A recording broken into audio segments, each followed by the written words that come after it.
कहानी है जिन शासन के एक ऐसे महिमा की, आप सुनेंगे ना आपका दिल खुश हो जाएगा। चेन्नई का परिवार था, शादी कर रहे थे वो राजस्थान में।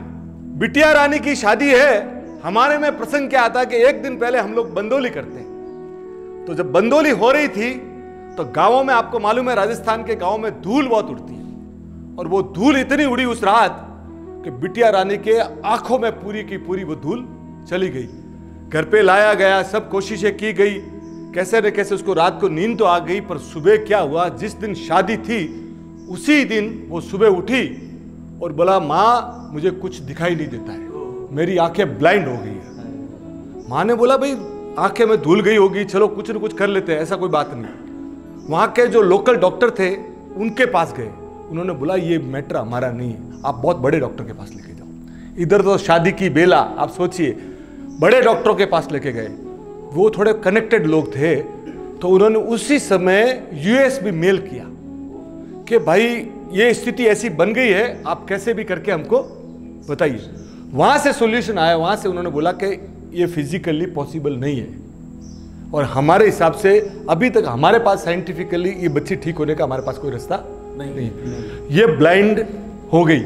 यहाँ के डॉक्टर ने भी हाथ जोड़ दिया। आप सोचिए, वो लड़की बड़ी शीलवान, उसकी माँ बड़ी खानदानी। वो माँ, लड़की बोली, मुझे कोई चीटिंग नहीं करनी है, अपने को लड़के वालों को यहाँ जाके स्पष्ट बात करनी।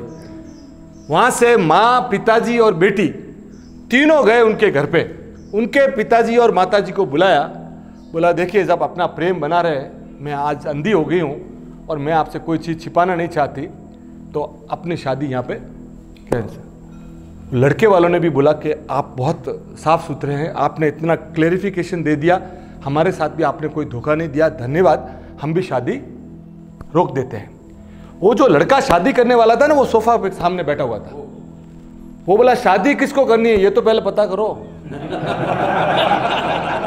बोले, शादी तो मेरे को करनी है, अब मुझे तो पूछो कि क्या करना है आपको। तो बोले, इसमें कहना क्या है भाई, बेटा अंधा हो गया, अपने नहीं पॉसिबल है। बोले, मैं महावीर के शासन में मैंने जन्म लिया है, आज अगर ये कल हो जाता तो मैं क्या करता, ये मुझे बताइए आप। आज जहां 2-2 मिनट में लोग तलाक की बातें करते हैं, उसमें क्या लड़का बोला कि इसके साथ मेरा कर्म बंधन है, मैं इसके साथ ही रहूंगा, शादी तो मैं इसके साथ ही करूंगा, भले आप आज कराओ कि कल कराओ। अब वो मुहूर्त की बेला थी, माँ बाप ने बहुत समझाया, आंखों में पानी डाला, पर अगला लड़का माना नहीं। बोले, मैं शादी करूंगा तो इसी से करूंगा। आप समझ लो मेरी बात को, शादी करूंगा तो इसी से करूंगा। और हालत ये हो गई, शादी हो गई। शादी होने के बाद आप सोचिए कैसे प्रसंग चलता है। वो लोग दांतराई के थे, राजस्थान में दांतराई के।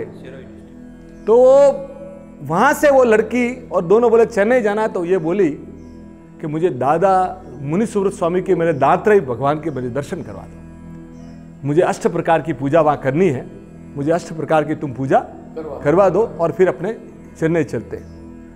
वो लड़का, वो बच्ची, दोनों दांतरे आई। दांतरे आने के बाद 8 प्रकार की पूजा, संग वहां बैठा हुआ था, 8 प्रकार की पूजा अपने यहाँ जैसे कैसे वहां सब चल रही थी। पूजा चली और उसके बाद शांति कलश हुआ। तो शांति कलश में क्या होता है,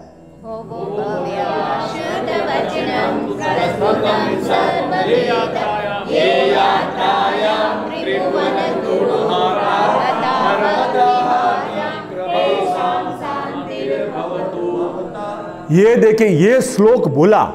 श्लोक बोलने के बाद जो पानी था ना, वो लड़की ने आंखों को लगाना चालू किया, शांति सनातन का, शांति कलश का आंखों को लगाना चालू किया। और वो लड़की बोली, मुझे कुछ दिखाई दे रहा है, मुझे दिखाई दे रहा है। वो बोला कि वो पहले वहां मुनि सुब्रत स्वामी के पास जाके रोई कि मुझे तुम कैसे भी ब्लाइंड कर देती, पर भगवान मैं जिंदगी भर बचपन से तुमको देखती आई हूं, मैंने ऐसे कौन से कर्म किए कि मैं आपकी प्रतिमा को ही नहीं देख पा रही हूं, ऐसा मैंने कौन सा पाप कर लिया है, मुझे आप कैसे भी। और वो जैसे उसने लगाया, उसने अपने हस्बैंड को बोला कि मुझे मुनि सुब्रत स्वामी दिखाई दे रहे।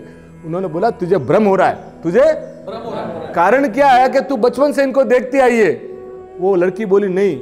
वो गर्भ में गई और नीचे पट्टिका पे जो लिखा हुआ रहता है ना, वो पढ़ के बोली कि ये, तो वो चकित रह गए कि ये क्या हो गया है। और वो जैसे ये बात फैली, आप सोचिए कि वो लड़की पूरी की पूरी ठीक हो गई। तो ये मुनिसुरत स्वामी दादा का ये सच्चा प्रसंग है। और ये जब सुना ना तो लोग चकित रह गए कि यानी जैन धर्म में और शासन में इतनी क्षमता है। अगर आप परमात्मा में आपके प्रति आपको श्रद्धा है ना, तो सर आपके सब संकट दूर होते हैं। बोलो मुनिसुरत स्वामी भगवान की जय, शनिदेव की जय, भगवान की जय।